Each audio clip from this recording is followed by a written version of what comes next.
Pakistan super league PSL के नवे addition का ड्राफ्ट करीब आते ही क्रिकेट के बड़े नामों की ट्रेड और रिटेशन से मुत्तालिक खबरें सोशल मीडिया की जिन्नत बनी हुई हैं।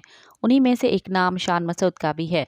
पाकिस्तान क्रिकेट बोर्ड PCB के मुताबिक PSL 9 का ड्राफ्ट 13 दिसंबर को लाहौर की नेशनल क्रिकेट अकेडमी में शेड्यूल किया गया है। PSL 9 का बाकायदा आगाज 8 फरवरी से होगा, जो 24 मार्च तक जारी रहेगा। PSL के तमाम फ्रेंचाइज एड़ी और चोटी का जोर लगा रहे हैं, बेहतर से बेहतर टीम बनाने की कोशिश में है। इस सिलसिले में कोयटा ग्लेडिएटर्स, इस्लामाबाद यूनाइटेड और मुल्तान सुल्तान्स ने ड्राफ्ट से पहले ही खिलाड़ियों की अदला बदली का सिलसिला शुरू कर दिया है।